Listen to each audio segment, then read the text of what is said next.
Prevenção é a palavra-chave para uma boa saúde e para a detecção de doenças em estágio inicial. Nós estamos no mês de novembro e é o mês de conscientização do câncer de próstata. Ao meu lado, o urologista Dr. Gilfred Pereira Canuto. Doutor, fala um pouquinho para a gente o que é a próstata, para a gente começar essa conversa. Bom, a próstata ele é uma glândula, é um órgão que fica localizado bem no meio da bacia.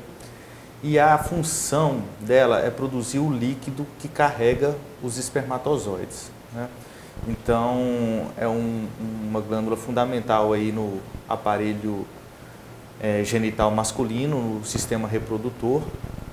E como ela é exclusiva dos homens, então acaba que, assim como a mama é uma fonte de várias doenças para a mulher, a próstata também é para o homem. E quais são os primeiros sintomas que o homem percebe que ele tem que procurar um especialista? Bom, quando a gente fala de doenças da próstata, nós dividimos em um grupo de doenças malignas e benignas. As doenças benignas são muito mais comuns e também são mais sintomáticas. Sim. Geralmente a doença maligna ela não apresenta nenhum sintoma. Então é por isso que nós insistimos nessa questão dos exames preventivos, porque o homem, nesse momento, ele não está sentindo nada na maior parte das vezes. Assintomático. E vários dos sintomas, eles coexistem, tanto na doença benigna quanto maligna, que é uma dificuldade para urinar, acordar mais que 2 vezes à noite para urinar também, o jato urinário um pouco mais fraco ou muito fraco, presença de sangue na urina também é um sinal de que as coisas não vão bem. Tem homens que já começam a apresentar sintomas logo após os 40 anos. E a incidência vai aumentando com o passar da idade. E a partir de qual idade que ele tem que começar a fazer esses exames, o PSA e o toque retal? Tá. O exame do PSA, ele deve ser realizado após os 50 anos, assim como o exame do toque também. Sim. Porém, existem alguns grupos que devem iniciar mais cedo. São os homens de cor de pele mais escura, afrodescendentes, e também quem tem algum caso na família. Um pai, um pai tio. ou irmão, esse paciente ele precisa começar os exames aos 45. Mais recente, apareceu uma indicação de começar aos 40 anos para homens que são submetidos a testes genéticos e que indicam um determinado tipo de mutação. Então, isso é uma coisa um pouco mais nova, que já existem alguns testes disponíveis. Nos Estados Unidos é usado em larga escala. Mas aqui no Brasil ainda é uma coisa meio tímida que aos poucos nós estamos acrescentando à nossa prática. Doutor, depois de detectado que o paciente está com câncer de próstata, o que ele deve proceder? A primeira coisa é procurar o urologista. Geralmente, quando o diagnóstico é descoberto pelo urologista, e aí, em conjunto, a equipe médica e paciente, família, nós decidimos qual que é o melhor tratamento. Não existe só um tratamento para câncer de próstata. Eu costumo dizer que o tratamento ele é praticamente um terno sob medida. Sim. Isso vai variar muito de acordo com a idade do paciente, se ele tem algum problema de saúde adicional ou não, quais são as expectativas dele com o tratamento e até mesmo qual que é o grau de agressividade do tumor. Sim. Então existe desde cirurgia até radioterapia e terapias que envolvem bloqueio hormonal. E mesmo dentro de cada grupo desse existem subgrupos. Por exemplo, na cirurgia existe a cirurgia robótica, a cirurgia por vídeo, a cirurgia convencional. Então, assim, realmente é um tratamento realizado sob medida, sabe? É bem individual. E pode associar também tanto a cirurgia e depois fazer a químio? Pode. A quimioterapia são para estágios mais avançados. A gente pode associar cirurgia com rádio, cirurgia com bloqueio hormonal, pode a radioterapia com bloqueio hormonal, então são várias nuances que existem, isso depende muito do grau de agressividade do tumor. E essa cirurgia por robô é uma inovação que chegou para ficar também? Sim, já é uma tecnologia que existe há alguns anos, principalmente nos Estados Unidos. Aqui no Brasil começou a difundir mais agora. Aqui em São José do Rio Preto, por exemplo, nós temos o robô disponível. E é uma tecnologia muito boa para o tratamento do tumor de próstata, também para outros tipos de tumores, mas assim, para a próstata, eu quero que o nosso espectador imagine qual é o compromisso que o cirurgião tem, porque não é um compromisso só de retirada do tumor. Sim. Nós precisamos, além de retirar o tumor, preservar a capacidade do paciente ter ereção, preservar a capacidade do paciente segurar a urina, né? E que são possíveis sequelas da cirurgia. Então, a cirurgia robótica ajuda muito nesse sentido. Acho que muitos pacientes, quando vão submeter uma cirurgia de câncer de próstata, eles ficam pensando nas sequelas que eles podem vir a ter. Sim, eles pensam bastante e muitas vezes é até por isso que eles evitam ao máximo buscar, né, esse tipo Sim. de ajuda e deixa, infelizmente, muitos pacientes acabam procurando um pouco tarde. E tem muitos pacientes também em estágio já mais avançado que têm a metástase, né, doutor? Sim, mas mesmo os pacientes que têm metástases, eles têm bons tratamentos hoje. Existe uma gama de medicações para tumor de próstata que são temas de debates assim, imensos na nossa classe, em conjunto com os oncologistas, e é até difícil dizer qual que é a melhor sequência para seguir, né? Então, é bem individual, vai de cada paciente, a gente sabe que caminho seguir. Obrigada, doutor. Por nada. Hoje o meu convidado é o otorrinolaringologista, o Dr. Maurício Manilha, e nós vamos falar um pouquinho sobre rinoplastia. Doutor, como que pode ser definida hoje a rinoplastia? Rinoplastia, basicamente, a gente define como rinoplastia estética ou funcional. E na grande maioria das vezes, né, a gente acopla as duas técnicas, tanto funcional quanto estética. E para quem que ela é indicada? Acho que muita gente, agora na pandemia, está ficando mais em casa, ela está se olhando no espelho, está vendo algumas imperfeições, mas para quem realmente é indicada a rinoplastia? Realmente aumentou muito a procura por rinoplastia nessa época de todo mundo se olhando, às vezes também nas lives, celular, todo mundo fica mais na frente do espelho, estando mais em casa. É indicada para quem deseja algumas alterações no nariz e também, principalmente, a indicação mais precisa para quem também tem problemas respiratórios, para quem não respira bem. E mesmo quem respira bem e quer fazer uma rinoplastia tem que tomar alguns cuidados para não vir a ter problema de obstrução nasal depois. E pode associar também as duas? Sempre associa. Toda cirurgia estética que a gente realiza, a gente sempre já pensa na função nasal também, para a gente melhorar a função e com isso a gente não causar problemas no pós-operatório. A pessoa que ela vai fazer uma rinoplastia, ela sempre pensa, como que vai ficar a minha cicatriz? Onde que ela fica, doutor? Explica pra gente. Tem duas técnicas também. Tem a técnica que a gente considera a técnica fechada em rinoplastia, que as cicatrizes são todas internas, não tem nenhuma cicatriz na pele do paciente. E tem a técnica aberta, que aí a gente faz uma cicatrizinha nesse meio que a gente chama de columela. É uma cicatriz que a gente nunca faz reta, a gente faz tipo um chapéuzinho, e aí que com o tempo essa cicatriz também desaparece. O terço médio da face, o nariz, é uma pergunta muito frequente, se forma queloide ou não. É uma região que não forma queloide. Queloide às vezes forma em orelha, em outras partes do corpo, mas no nariz a gente não tem a formação de queloide. Então isso é uma notícia boa. E como que fica a respiração do paciente logo nos primeiros dias? Isso depende muito de paciente para paciente. Tem paciente que já sai respirando uma maravilha, às vezes melhor do que antes. Tem outros que às vezes enchem um pouco mais, tem um pouco mais de edema, e com isso a respiração acaba ficando um pouco ruim, vai melhorar, eu diria, depois que regride o inchaço, em torno de mais ou menos umas 3, 4 semanas. E como que é esse pós-operatório? Pós-operatório também depende muito de cada um. Uns tem paciente que incha bastante, outros não incham nada. A gente tem que ter alguns cuidados relacionados a sol, principalmente. O sol a gente fala que é o inimigo número 1 da cicatrização. Ele piora a cicatriz, ele faz inchar mais o nariz. Então a gente tem que ter muito cuidado com o sol. Evitar o uso de óculos também.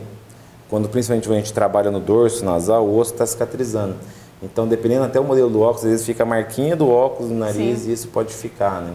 Então, é um cuidado que a gente tem que ter. Normalmente, eu oriento no mínimo 2 meses sem usar óculos. De preferência, dependendo da pele fina, às vezes até 3 meses sem usar óculos. E quanto tempo a pessoa ela vai perceber um resultado ideal da cirurgia? Pessoas de pele mais fina, às vezes, já na pós-operatória, às vezes com 1, 2 semanas já tem um resultado bem legal. Pessoas com a pele mais grossa, até acomodar os tecidos, demora um pouco mais. Mas a gente fala que o resultado mesmo, que até quando a gente faz as comparações mesmo do antes e do depois, é com 6 meses. Só 6 meses. Alguns falam 1 ano, o resultado final, dependendo da técnica que usa em ponta, principalmente. Mas normalmente com 6 meses a gente já tem um resultado praticamente final. E quais são os cuidados que o paciente tem que ter antes já de procurar um especialista para fazer a rinoplastia? Manter uma dieta também saudável, manter um estilo de vida saudável, isso para todas as cirurgias é sempre bom. Por exemplo, tabagismo piora muito a cicatrização também. Então, evitar o tabagismo, suspender o tabagismo seria o ideal para pacientes que desejam qualquer procedimento, principalmente procedimentos estéticos na face. O cigarro, o tabagismo piora muito a cicatrização, então isso é bem importante orientar. Obrigada, doutor. Obrigado a você.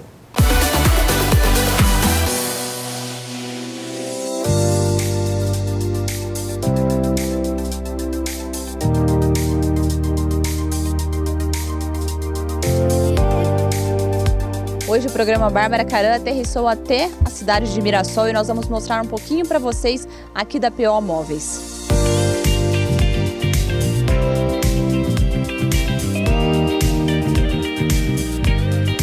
Conforto, sofisticação, beleza e qualidade. Você só encontra aqui na PO Móveis e Decorações.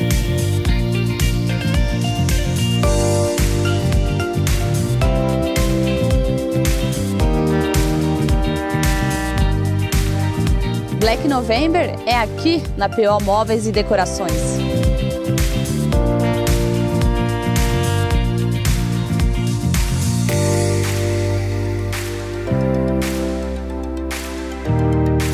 Grande variedade de estoque para você.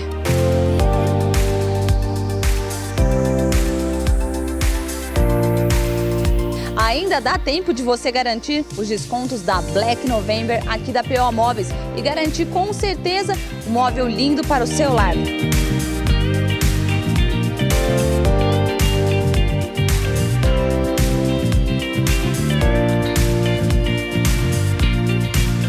Então é isso, você não pode perder. É o mês inteiro de novembro à disposição para você escolher o melhor móvel para a sua casa.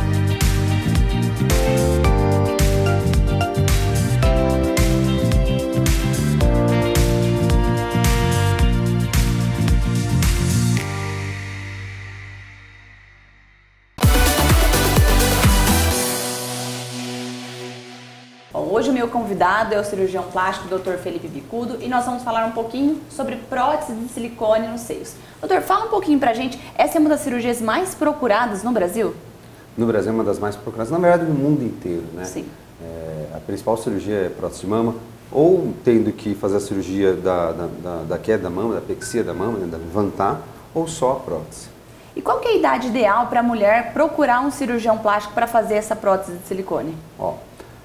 Na verdade, ela precisa ir a partir da formação, terminou a formação da mama. Então, a mulher geralmente entre os 16 aos 18 anos termina a formação da mama, tá? Então, essa seria a idade que poderia começar. Tem vários fatores, tá? Por exemplo, se é só uma prótese de mama, geralmente não vai atrapalhar a amamentação, então não tem que esperar engravidar nem nada. Se tem que levantar a mama, se for uma coisa pequena também não, mas se for maior atrapalha, então isso tem que levar em conta. Então, assim, a idade ideal não tem estabelecida, vai variar de paciente para paciente. Tá? Mas a gente aguarda, tem que pelo menos ter a formação completa da mama. E qual que é o tamanho ideal de ml para cada mulher? Tá, isso daí eu falo para os pacientes assim, ó, a gente vai dividir em 3 fases. Tá? A primeira, eu vou medir. Então, eu vou medir o seu tórax e falar assim, olha, aqui no seu tórax cabe de 250 a 600. Exato. Primeira coisa. Aí depois eu vou falar assim, olha, a maioria das pacientes que eu já operei com o seu corpo, com a sua estrutura, não fica legal de 300 a 400. E depois é a última fase que a gente vai sentar e decidir. Olha, eu quero que apareça mais aqui, eu quero que apareça menos aqui, eu quero que fique mais alto, mais baixo, e a gente decide o tamanho. Doutor, hoje existem vários tipos de próteses, várias marcas. Qual que é ideal para cada paciente? Hoje tem prótese de tudo quanto que é marca, de tudo quanto que é jeito. Tá? Vamos ficar só com umas 5 a 6, que são as principais, são as melhores, o resto acho que não vale a pena nem comentar. Né? A gente tem algumas coisas, nós temos a cápsula que envolve a prótese, o formato da prótese e o gel que preenche a prótese. Então tudo isso tem que levar em consideração. O formato é uma coisa que eu consigo discutir com a paciente, olha, eu quero que aumente aqui mais, eu quero que venha mais para o lado, eu quero que fique mais informação anatômica, isso eu consigo discutir. Geralmente o gel e a cápsula, né, o envoltório da prótese, aí eu acabo escolhendo porque é difícil para a paciente entender onde é cada coisa. Né? Claro. Então a gente tem que ver qual vai ser o tipo de cirurgia, como está a mama, para ver qual que é o melhor para a paciente. É necessária a troca da prótese depois de um longo período? Eu já operei uma mulher de 23, 24 anos com a prótese. Eu tirei a prótese parecia que estava inteira, nova, como se tivesse vindo da fábrica. O que eu quero dizer é o seguinte, a prótese geralmente não estraga. mas a cirurgia ela vai se acabando com o tempo. O que eu quero dizer? Vai ter gravidade, vai passar a idade, flacidez, muda o colágeno. Então, uma mama que estava direitinha, depois de 10, 15 anos, ela precisa ser refeita. Sim. Tá? Então, não é que a prótese estragou, que a prótese venceu. Não, mas já mudou tanto que não dá para continuar. Doutor, pode acontecer algum risco para a mulher de perfurar, às vezes, a prótese, acontecer alguma coisa que cause um dano à pessoa? Tá. As próteses hoje em dia estão bem seguras, tá? São difíceis de acontecer alguma coisa. Mas, por exemplo, uma perfuração, ela é um gel coesivo que não sai do lugar. Então, se perfurar, pode abrir, ela vai ficar ali, ela não vai sair. Pode ocorrer migração de silicone? Pode, mas não é comum.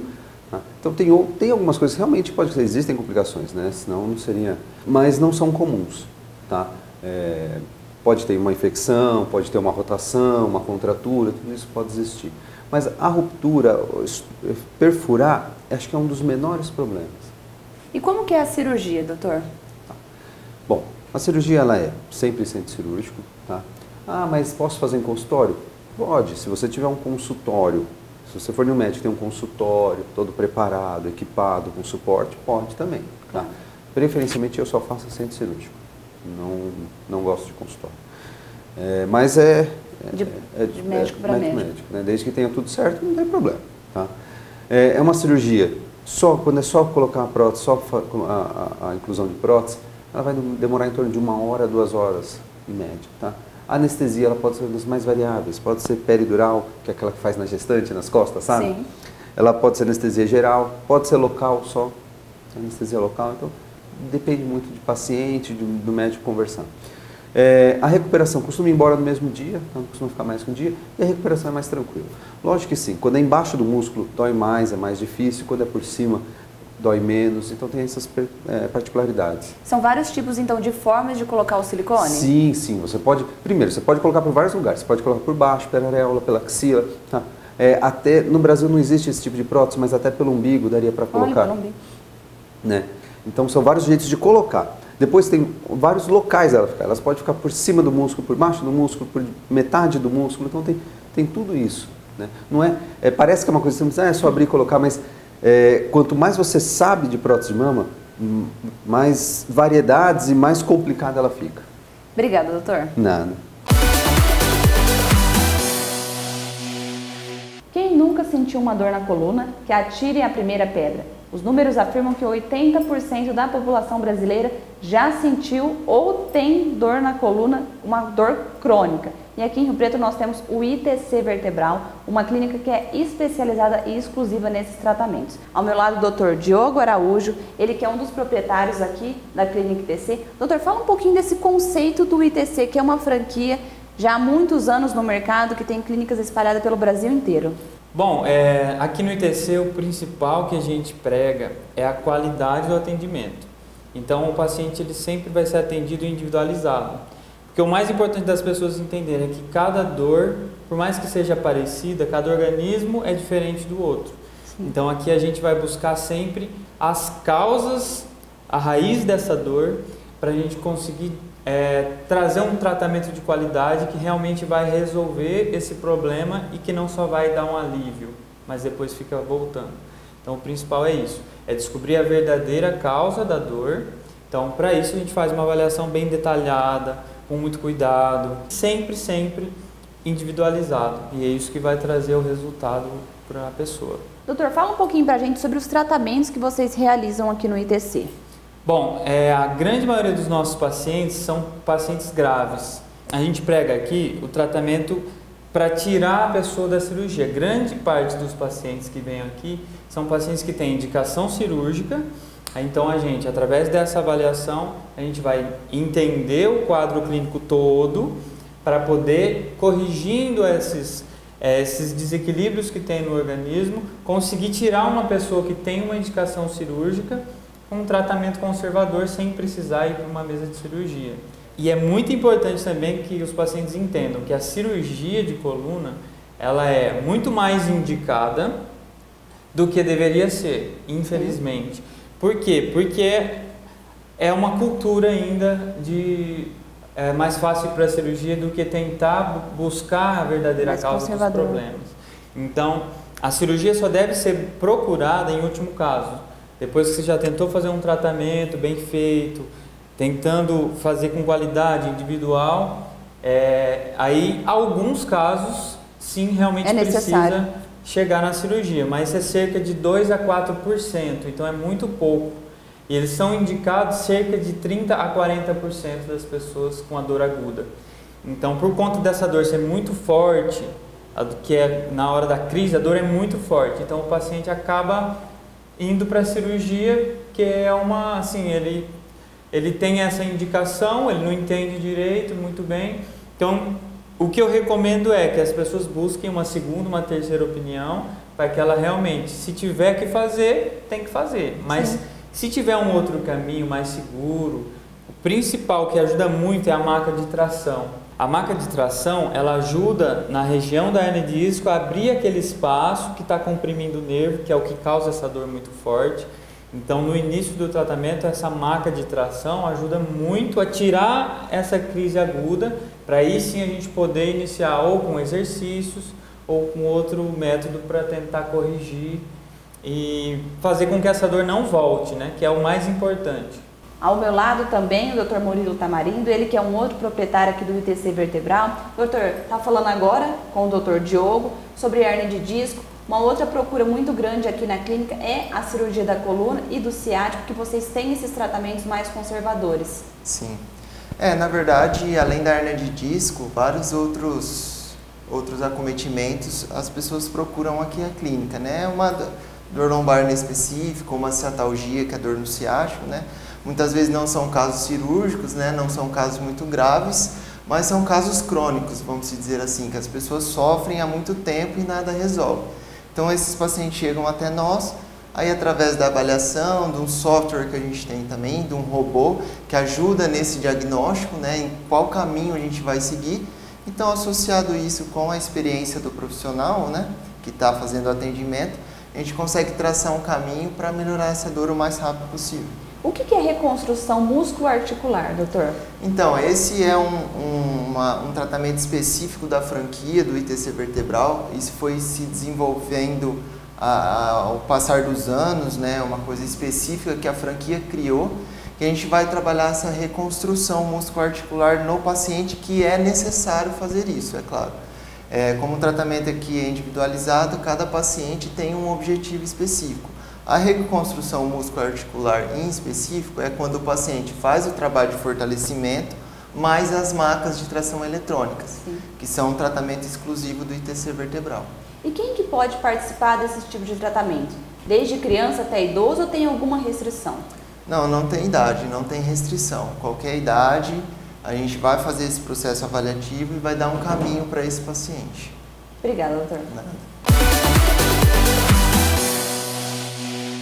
O ano de 2020 foi um ano totalmente atípico depois que o novo coronavírus se instalou no mundo inteiro. E sim, todo mundo teve que se adequar e se remodelar. Aqui o Terça da Serra com certeza não foi fora disso também. Sim. A Priscila vai falar um pouquinho pra gente de como que eles tomaram essas medidas para se adequar aqui com os idosos, né, Pri?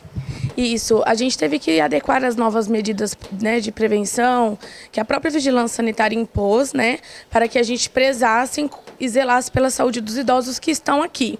Então a gente tomou algumas medidas de proteção individual, cuidados específicos com higienização de ambiente, né, tudo isso para que as pessoas tenham, né, inclusive os familiares, aquela segurança de que aqui é um lugar realmente que está seguro para os idosos. Enquanto à visitação, a gente sabe que antes do coronavírus, os familiares poderiam vir sempre aqui. Como que está sendo durante toda essa pandemia?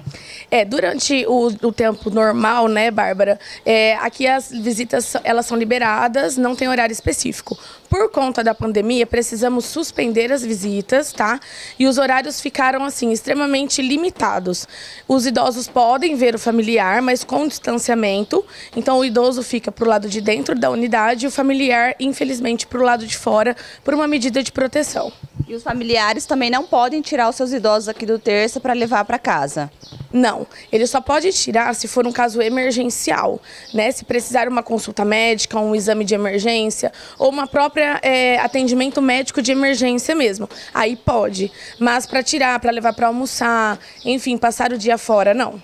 E E quais são as medidas de higienização que vocês tomaram a mais que vocês já tinham aqui no Terça da Serra? A gente tem um controle de procedimento operacional, né, que a gente chama de POP, de limpeza, lavanderia, procedimentos de enfermagem. Todos eles foram alterados. Então, a parte específica da limpeza, a gente criou um protocolo de limpeza de superfícies com mais frequência, barras, maçanetas, bebedouro de água, com mais frequência e desinfectando sempre com álcool 70. E fica sempre de olho nos idosos para ver se não tem nenhum sintoma.